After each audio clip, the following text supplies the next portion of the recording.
അസ്സലാമലൈക്കും. പുതിയൊരു വീഡിയോയിലേക്ക് എല്ലാവർക്കും സ്വാഗതം. അപ്പോൾ ഇന്നൊരു അടിപൊളി റൈസിൻ്റെ റെസിപ്പി ആയിട്ടാണ് കേട്ടോ ഞാൻ എത്തിയിട്ടുള്ളത്. നല്ലൊരു ചിക്കൻ റൈസ്, അതും നമ്മുടെ റേഷൻ പുഴുക്കലരി കൊണ്ട്. അപ്പോൾ നമുക്ക് എങ്ങനെയാണ് റെഡിയാക്കണേന്ന് നോക്കിയാലോ. അപ്പോൾ ആദ്യമേ തന്നെ നമുക്കതിലേക്ക് വേണ്ട മസാലയൊന്ന് റെഡിയാക്കി എടുക്കാം. ഇതിന് പുറമേ നിന്നുള്ള അറബിക് മസാലകളോ മാഗി ക്യൂബോ ഒന്നും തന്നെ ഞാൻ ആഡ് ചെയ്തിട്ടില്ല കേട്ടോ. നമ്മുടെ വീട്ടിലുള്ള ഐറ്റംസൊക്കെ വെച്ചുകൊണ്ട് തയ്യാറാക്കാൻ പറ്റുന്ന നല്ലൊരു റൈസിൻ്റെ റെസിപ്പിയാണ്. അപ്പോൾ എങ്ങനെയാണെന്ന് നോക്കാം കേട്ടോ. ഗരം മസാല, മഞ്ഞൾപ്പൊടി, മുളക് പൊടി, മല്ലിപ്പൊടി, കുരുമുളക് പൊടി, പട്ട, ഗ്രാമ്പൂ, ഏലക്ക, നല്ല ജീരകം, പെരുംജീരകം, ഇത്രയും നല്ലതുപോലെ ഒന്ന് വറുത്ത് മാറ്റി വയ്ക്കാം കേട്ടോ. ശേഷം നമുക്ക് ചിക്കൻ ഒന്ന് മസാല പുരട്ടി വെക്കണം കേട്ടോ. അതിന് ഇത് പൊടിക്കേണ്ട ആവശ്യമില്ല കേട്ടോ. ഈ മസാല ഇതുപോലെ ഒന്ന് നന്നായിട്ട് വറുത്തിട്ട് നമുക്ക് മാറ്റി വെച്ചാൽ മതി.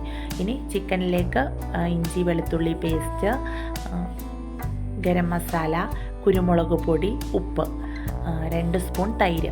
അപ്പോൾ ഇതെല്ലാം കൂടെ നല്ലതുപോലെ ഒന്ന് പുരട്ടി ഒരു 5 മിനിറ്റ് ചിക്കൻ ഒന്ന് മാറ്റി വയ്ക്കാം.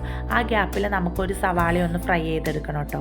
അതിനൊപ്പം തന്നെ ഇതിലേക്ക് ഇനി ഒരു 1.5-2 സവാളയും ഒരു 4-5 പച്ചമുളകും വേണം കേട്ടോ. അപ്പോൾ അതും നമുക്ക് റെഡിയാക്കി വെക്കാം. അപ്പോഴത്തേനും ചിക്കൻ നമ്മൾ മസാലയൊക്കെ പിടിച്ച് നല്ല സെറ്റായിട്ടുണ്ടാവും കേട്ടോ. ഇനി കുക്കർ വെച്ചിട്ട് അതിലേക്ക് നെയ്യും സൺഫ്ലവർ ഓയിലോടെ സെയിം അളവിൽ പകുതി എടുക്കണം. അതങ്ങ് ചൂടായി വരുമ്പോഴേക്കും നമുക്ക് അരിഞ്ഞു വെച്ചിട്ടുള്ള സവാള ഇട്ട് കൊടുക്കാം കേട്ടോ. സവാള നല്ലതുപോലെ അങ്ങ് വഴണ്ടി വരുമ്പോഴേക്കും ഒരു 4-5 പച്ചമുളക് മുഴുവനെ തന്നെ ഇട്ട് കൊടുക്കാം.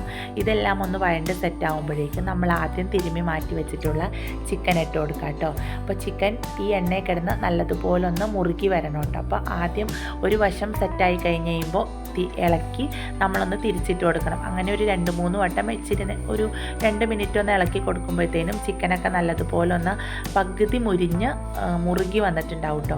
അതിനൊപ്പം തന്നെ ആദ്യം വറുത്ത് മാറ്റി വെച്ചിട്ടുള്ള മസാലയും കൂടി ഇട്ട് കൊടുക്കാം.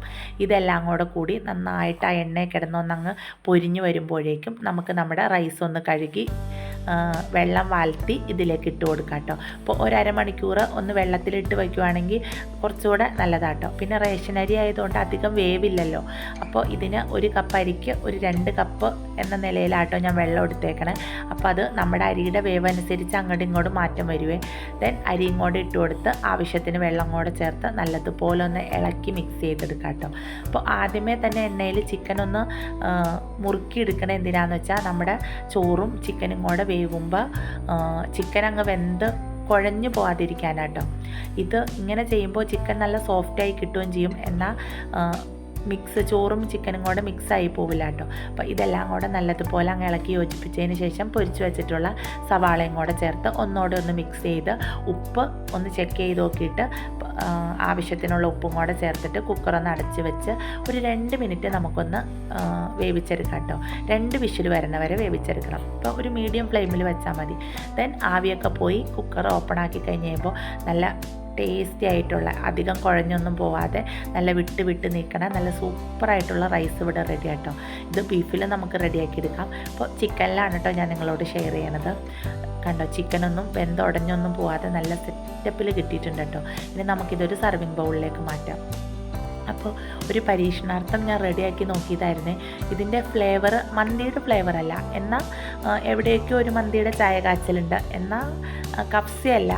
അങ്ങനെ എല്ലാം കൂടെ മിക്സായിട്ടുള്ള ഒരു നല്ല അടിപൊളിയായിട്ടുള്ളൊരു റൈസ് തന്നെയാണ് കേട്ടോ. നമുക്ക് കഴിക്കുമ്പോൾ മടുത്തു പോകാത്ത ഒരു ടേസ്റ്റും കാര്യങ്ങളൊക്കെയാണ്. അപ്പോൾ ഇതിൻ്റെ കൂടെ നല്ലൊരു തൈര്, കച്ചമ്പറോ മയോണൈസോ ഒക്കെ നല്ല കോംബോ ആട്ടോ. അപ്പോൾ നമ്മുടെ ഇഷ്ടത്തിന് ഏതാണെന്ന് വെച്ചാൽ നമുക്ക് സെർവ് ചെയ്ത് ഉപയോഗിക്കാം. അപ്പോൾ എല്ലാവരും ഒന്ന് റെഡിയാക്കി വെക്കണേ. അതുപോലെ വീഡിയോ ഇഷ്ടമാവുകയാണെങ്കിൽ ലൈക്ക് ചെയ്യാനും സബ്സ്ക്രൈബ് ചെയ്യാനും നിങ്ങളുടെ അഭിപ്രായങ്ങൾ അത് പോസിറ്റീവോ നെഗറ്റീവോ ആവട്ടെ അത് കമൻ്റായിട്ടും കൂടെ അറിയിക്കണം കേട്ടോ. അപ്പോൾ ഇതുപോലെ വീണ്ടും നല്ലൊരു റെസിപ്പി ആയിട്ട് കാണും വരും. Bye friends.